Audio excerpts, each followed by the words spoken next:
नमस्कार, बहुत स्वागत है आप सभी का न्यूज 24 मध्य प्रदेश छत्तीसगढ़ में। आपके साथ मैं हूं संभव गुप्ता और इस बुलेटिन की शुरुआत इस वक्त की बड़ी खबर के साथ करेंगे। भोपाल से इस वक्त की बड़ी जानकारी निकलकर सामने आ रही है।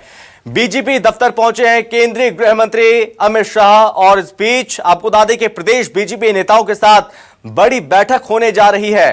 करीब 4 घंटे बैठक लेंगे अमित शाह। बैठक में चुनावी रणनीति को लेकर मंथन भी होगा। बीजेपी के 15 दिग्गज नेता इस बैठक में शामिल हैं।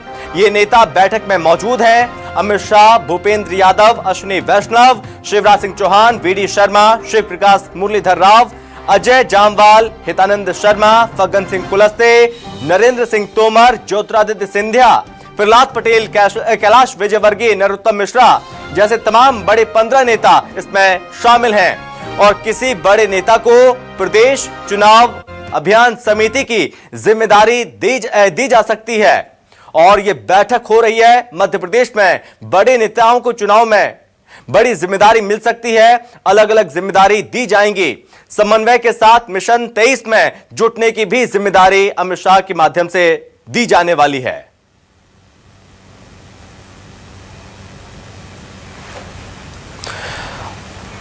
और इस पर ज्यादा जानकारी और ज्यादा बातचीत करने के लिए हमारे साथ रेजिडेंट एडिटर सुधीर दंडोतिया हमारे साथ जुड़ गए हैं। तो सुधीर जी, अमित शाह जो कि भोपाल पहुंच चुके हैं, जोरदार तरीके से स्वागत किया गया और इस बीच बैठक को लेकर क्या कुछ अपडेट निकलकर सामने आ रहे हैं अभी?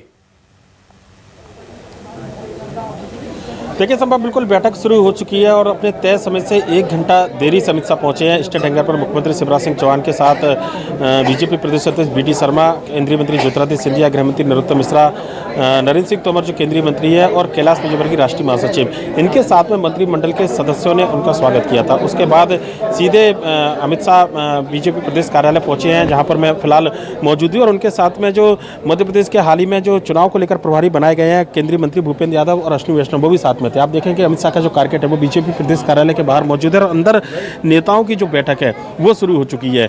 चुनिंदा 15 नेताओं को इस पूरी बैठक में बुलाया गया है और ये माना जा रहा है कि मध्य प्रदेश में चुनाव की तैयारियों को लेकर न केवल समीक्षा की जाएगी बल्कि इन नेताओं की चुनाव में क्या भूमिका हो।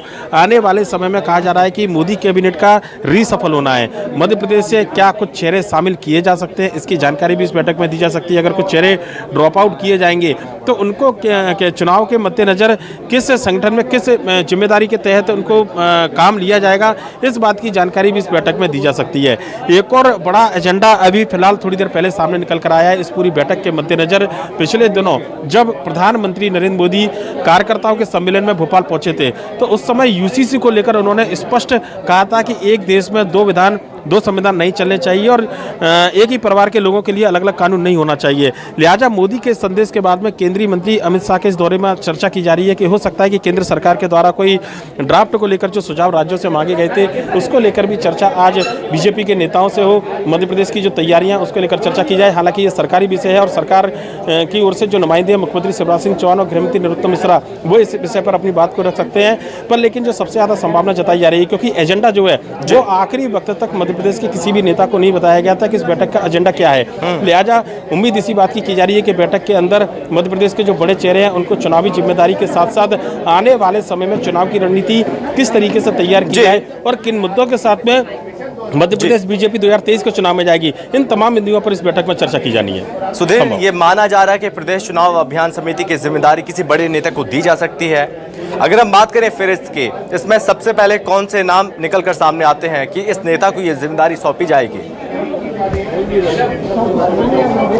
देखिए, इससे पहले चुनाव को लेकर कई महत्वपूर्ण जिम्मेदारियां निभा चुके हैं मध्य प्रदेश के तमाम नेता, पर लेकिन जो नाम सबसे पहले चल रहा है उनमें केंद्रीय मंत्री नरेंद्र सिंह तोमर के नाम की चर्चा है कि हो सकता है कि चुनाव प्रबंधन और चुनाव अभियान समिति से जुड़ा कोई बड़ा महत्वपूर्ण जिम्मेदारी उनको दे दी जाए। साथ ही साथ ज्योतिरादित्य सिंधिया के नाम की भी चर्चा है। इसके अलावा कैलाश विजयवर्गीय एक वो नाम है जो मध्य प्रदेश के अंदर बड़े चेहरे के तौर पर जाने जाते हैं। राष्ट्रीय संगठन राष्ट्रीय महासचिव में फिलहाल और पश्चिम बंगाल के प्रभारी भी हैं और ऐसे में मध्य प्रदेश चुनाव के मद्देनजर उनको महत्वपूर्ण जिम्मेदारी मिलने की संभावना संभावना जताई जा रही है। मध्य प्रदेश के अंदर चुनाव से जुड़ी जो समितियां हैं, चाहे चुनाव प्रबंधन समिति की बात करें, चुनाव अभियान समिति की बात करें, या फिर जो दूसरी अन्य समितियां हैं, उनके अंदर के नेताओं को कहाँ एडजस्ट किया जाए, न केवल इस मुद्दे पर चर्चा की जाएगी, बल्कि ये भी कहा जा रहा है कि अपने अपने क्षेत्र में बीजेपी को जिताने की जिम्मेदारी कुछ सीटों के हिसाब से इन नेताओं को बांटी जा सकती है। जिस तरीके से पिछले चुनाव में बीजेपी ने कुछ रणनीति तैयार की थी बाई इलेक्शन के दौरान, मालवा निमाड़ में कैलाश विजयवर्गीय के साथ में वहाँ के जो दूसरे दिग्गज नेता हैं जिनका प्रभाव उस क्षेत्र के अंदर है, खासकर बात करें ज्योतिरादित्य सिंधिया, उनको जिम्मेदारी दी जा सकती है। ग्वालियर चंबल के अंदर वी.डी. शर्मा चूंकि प्रदेश अध्यक्ष, मुख्यमंत्री शिवराज सिंह चौहान मुख्यमंत्री है, पूरे प्रदेश की जिम्मेदारी है, लेकिन केंद्रीय मंत्री नरेंद्र सिंह तोमर के साथ में ज्योतिरादित्य सिंधिया को वहाँ पर चुनाव जिताने की जिम्मेदारी नरोत्तम मिश्रा के साथ मिल सकती है। इसी तरह महाकौशल की अगर बात करें तो तमाम जो नेता महाकौशल क्षेत्र से आते हैं, फग्गन सिंह कुलस्ते की बात किया है, प्रहलाद पटेल जो कि बुंदेलखंड और महाकौशल से बिलोंग करते हैं, उनको कुछ सीटों का दायित्व चुनाव जिताने का दिया जा सकता है। इस तरीके की भी चर्चा इस पूरी बैठक को लेकर की जा रही है। चूंकि बैठक का एजेंडा अभी तक क्लियर नहीं किया गया था, लिहाजा मध्य प्रदेश में जो नेता इस बैठक में शामिल होने आए हैं, जो बैठक मध्य प्रदेश के नेता जो इस बैठक में शामिल हो रहे हैं, उन्होंने अपनी तरफ से चुनाव की तैयारियों को लेकर होमवर्क किया है। अमित शाह क्या इनसे पूछने वाले हैं या केंद्रीय नेतृत्व की ओर से कुछ रणनीति तैयार की गई है, ये इस बैठक में जरूर बताया जाएगा। प्रेजेंटेशन इस बैठक में हो सकता है, पर लेकिन साथ ही साथ आने वाले चुनाव के मद्देनजर एकजुटता के साथ चुनाव में जाने की तैयारी और समन्वय के साथ में काम करने की नसीहत इस बैठक में मिल सकती है, ये भी संभावना जताई जा रही है।